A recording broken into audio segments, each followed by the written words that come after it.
देख के या किसी विशेष धर्म के ऊपर काम नहीं करती है। उनका लॉ एंड ऑर्डर का पालन करना प्रशासन का जिम्मेदारी है। कोई भी त्यौहार को शांति व्यवस्था बनाना, चाहे इलेक्शन भी हो तो उसमें भी शांति व्यवस्था बनाना, या फिर एक शांति से इलेक्शन कंडक्ट कराना या चुनाव करवाना, ये सब प्रशासन का काम है।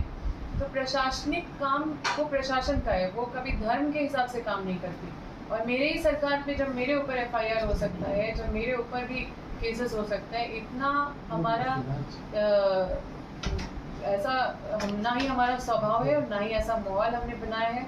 वहाँ पे जो माहौल बना रहे हैं उनको बस राजनीतिक अखाड़ा देख के आते हैं और इस तरह से वो बस दोनों का विवाद को बढ़ाने का कोशिश कर रहे हैं, दो समुदाय का। कभी किसी ने कोशिश नहीं किया कि वहाँ पे दोनों समुदाय को प्रेम से बैठा के काम, मतलब दोनों में एक समन्वय बना के करे। जब भी हमने कोशिश किया तो वहाँ पे बस एक नेगेटिव माहौल क्रिएट किया गया ताकि ये विवाद कभी नहीं सुलझे।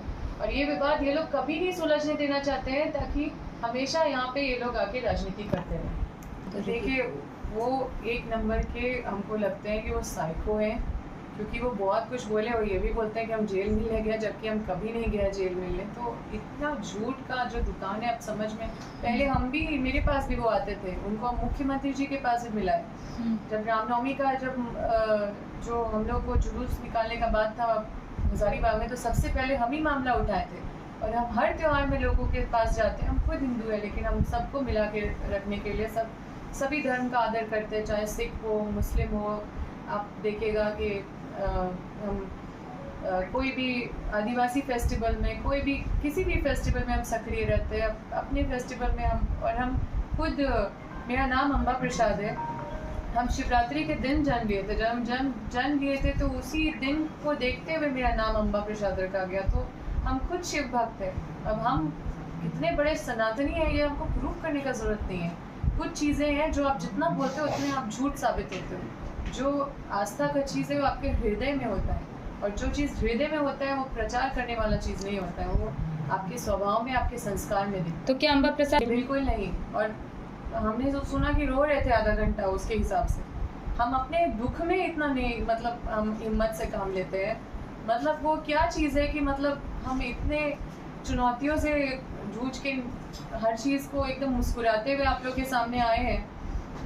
ये बेतुकी बात है। और मुझे लगता है कि ये लोग एक एजेंट की तरह काम कर रहा है कि अम्बा प्रसाद उनके काम में गड़ रही है। कोई ना कोई फंड कर रहा है उसको, कोई ना कोई उनको बैकअप कर रहा है, इसलिए वो बार बार आ रहे हैं। और इतना तो हमें तो लगा कि उनके घर वाले भी शुभ चिंतक होंगे, लेकिन घर वाले भी फेमस होना है, जिसको राजनीतिक रोटी सेकना है, वो बाहर से भी आके वहाँ पे राजनीति करते हैं, झूठ सच बोल के वीडियोस बनाते हैं, डालते हैं, लोगों को भड़काते हैं, गुमराह करते हैं। जिनसे मैं कभी मिली नहीं हूँ, बोलते हैं हम उनसे मिलने गए, जेल मिलने गए। मतलब इतने झूठ खंड।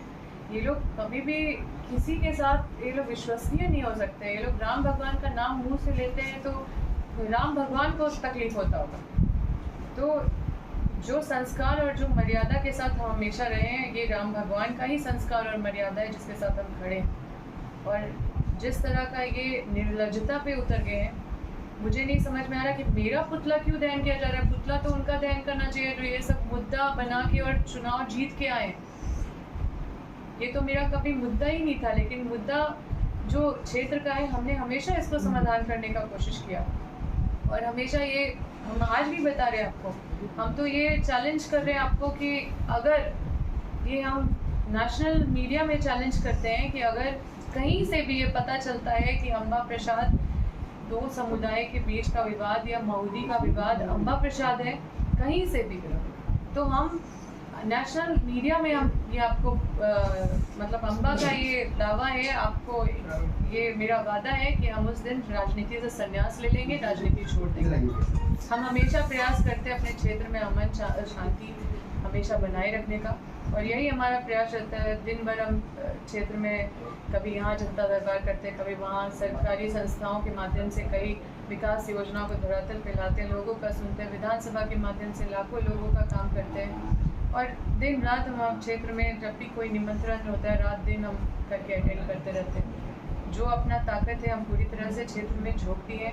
लेकिन इस तरह का मतलब ये काफ़ी लज्जित होने वाला बात है कि मेरा एक, जिसको हम अपने आप को मतलब हम क्षेत्र में एक एक व्यक्ति को अपना परिवार का सदस्य मानते हैं, वहाँ पे इस तरह से जो विरोधियों के द्वारा अश्लील बातें की जा रही है, हलाला शब्द का यूज़ किया जा रहा है और हमारे लिए इतनी गंदी गंदी शब्द मतलब अश्लीलता का मतलब पूरा सोशल मीडिया में फैलाया जा रहा है मेरा नाम लेके। माँ बहन की गाली दी जा रही है। मुझे लोग माँ और बहन दोनों के रूप में देखते हैं, लेकिन उस तरह के उच्च मानसिकता वाले जो विरोधी हैं वो माँ बहन की भी गाली दे रहे हैं। तो इससे मैं काफ़ी पीड़ित हूँ, क्योंकि मैं काम करती हूँ, मैं ईमानदारी से अपने क्षेत्र में एक परिवार के सदस्य के तौर पे हम अपने क्षेत्र का हर एक जिम्मेदारी को अपना कर्तव्य समझ के काम करते रहते। कभी भी गंदी राजनीति हम करने का मानसिकता नहीं रखते। जो लोग क्षेत्र में पूरा पीस डिस्ट्रॉय किए हुए हैं, हम तो ये भी कहते हैं कि अगर विरोधियों को लगता है कि महुदी का मामला अगर समाधान हो जाएगा, अगर किसी का हत्या करा के या वहाँ पे लड़वा के या फिर भड़का के या फिर वहाँ पे दंगा करा के, तो आप करिए। हम आपको कहते हैं आपको जिस तरह से करना है करिए, लेकिन मुझे पता है कि आप कभी उनका कभी इंटेंशन ही नहीं है, वो हमेशा वहाँ पे विवाद का माहौल कायम रखना चाहते हैं। वहाँ पे अगर कोई समाधान होगा तो प्रेम से ही समाधान हो सकता है, वहाँ पे भाईचारगी से ही समाधान हो सकता है। और अम्बा प्रसाद का पुतला दहन करने के पीछे क्या क्या मतलब इनका तर्क ही नहीं समझ में आता है। ये मुद्दा विहीन हो गए हैं। मुझे सोशल मीडिया में दिखा कि कोई आजसू के लोग कह रहे थे कि अरे अम्बा प्रसाद बहुत विकास की, लेकिन जनता खुश नहीं है। तो मतलब ये तो बड़ा हंसी वाला बात है कि इस तरह का भी लोग बात करते हैं। एक जनप्रतिनिधि विकास कर रहा है, उसका बात अब जो विरोधी है वो भी अब मान रहे हैं, लेकिन फिर बोलते कुछ नहीं। मतलब ये तो साफ साफ दिखा रहा है कि उनके पास जब कोई मुद्दा नहीं है तो अब ये इस अश्लीलता तक आ गए हैं और हमें किसी भी तरह से बदनाम करने का कोशिश कर रहे हैं। हम कोई कानूनी कार्रवाई नहीं करेंगे उनके ऊपर, हम जनता के ऊपर छोड़ दे रहे हैं कि आप इसका न्याय कीजिए। अगर हम कभी भी आपका कोई भी दुख में अगर खड़े हैं, साथ है, तो आपको ये तय करना है कि इस तरह का जो निर्लजता पे जो विरोधी उतर गए हैं उसका हिसाब देने का काम अब जनता को ही करना है। और राम भगवान को हर विभाग से लेके आए, जो RTI के माध्यम से भी आप लोग अगर पता करेंगे तो हमसे शायद ही मतलब हमारे बड़कागांव विधानसभा क्षेत्र में कभी किसी के भी कार्यकाल में उतना योजना धरातल पे नहीं उतरा होगा। हमने लाखों लोग का काम को सफल बनाने के लिए रात दिन एक किया है। और जिस तरह का मतलब हम महसूस कर रहे हैं आजकल, जो महुदी मामले में मेरा पुतला जला के और अश्लील पुतला बनाया जा रहा है, मेरा आपत्तिजनक टिप्पणी किया जा रहा है, हलाला शब्द का प्रयोग किया जा रहा है मेरे नाम के बाद, और कई तरह का मतलब ये विरोधियों के द्वारा मतलब इतना नीचे स्तर में गिर के और इस तरह से राजनीति करेंगे। हम कभी ये नहीं सोचे थे कि ये सब मतलब ये सब जो हो रहा है उससे काफ़ी लज्जित महसूस कर रहे हैं एक महिला होने के नाते। मैं मतलब उन विरोधियों को सोचना चाहिए, वो आजसू पार्टी के कार्यकर्ता जो हर जगह पे पुतला दहन कर रहे हैं, विरोधी लोग जाके और वहाँ पे कई तरह के ऐसे कृत्य कर रहे हैं। चिकोर में कुछ मुस्लिम समुदाय के कुछ लोग हैं जो आजसू से जुड़े हुए हैं, उन लोग के द्वारा फिलिस्तानी झंडा फहरा दिया जाता है और उसके बाद थोड़ी देर के बाद मेरा पुतला दहन किया जाता है। ये दो समुदाय के बीच का जो लड़ाई है उसमें मैं ये जानना चाहती हूँ कि अम्बा प्रसाद कहाँ दोषी है, या किस समुदाय के पक्ष में हम खड़े हुए कि मतलब किसका पक्षपात किए, या फिर उस महुदी घटना से जो महुदी का जो इशू है, जो 40 साल पुराना जो घटना है, उस पर अम्बा प्रसाद कहाँ दोषी है। ये 40 साल पुराना जो घटना है जिसमें बीजेपी के 3 बार चुने हुए लोकनाथ माधव विधायक बने, उसी मुद्दे पे आज तक वो मुद्दा नहीं समाधान कर पाए, और लगातार यहाँ पे बीजेपी की सरकार रही, लगातार सांसद वहाँ पे बीजेपी के रहे। ये लोग हमेशा हिंदू मुस्लिम करके आते हैं और इस तरह का माहौल बना के मेरा पुतला अश्लील पुतला बना के मैं ये लोगों पे छोड़ती हूँ। मेरे क्षेत्र की जनता जिसका हमने कभी भी काम किया होगा, किसी के लिए फ़ोन किया है, किसी से मिला है, किसी का काम को सफल बनाया, मैं अपने क्षेत्र की जनता जो मुझे मान सम्मान देते रहे हैं, मैं तो आपसे ये जानना चाहती हूँ कि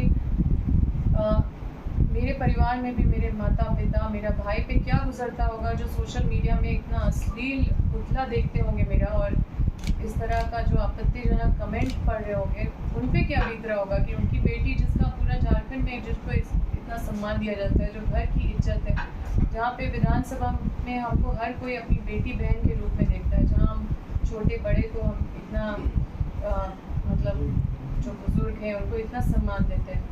हम अपने क्षेत्र के लोगों को पूरा अधिकार दिए हैं कि मैं अगर गलत करूँ तो आप मुझे डांटो, मुझे बोलो, मुझे सीखना है। मैं अपने पहले टेन्योर में, पहले कार्यकाल में बहुत कुछ सीखने का प्रयास करती रही हूँ, करती रहती हूँ। और अपने पहले कार्यकाल में हम बहुत काम किए हैं। कभी कभी मतलब रात्रि से सूर्य उदय हो जाता है घर पहुँचते पहुँचते। और हम लोग का जो संघर्ष है वो पूरी तरह से डिवोटेड है जनता के प्रति। हम लोग पढ़े लिखे लोग हैं, पॉजिटिव राजनीति करते हैं, लेकिन ये इस तरह का जो निम्न स्तर का, इतना नीचे गिर का, इतना निर्लज्जता के साथ जो राजनीति हो रही है, इस पर हम चाहते तो हम कई तरह के कानूनी कार्रवाई या कानून का सहयोग लेके उनके खिलाफ कार्रवाई कर सकते थे, लेकिन हम ये सब कुछ नहीं कर रहे। हम इसका जो हिसाब है वो जनता पे छोड़ें कि जनता अब इसका हिसाब लेगी और राम भगवान इसका हिसाब लेंगे।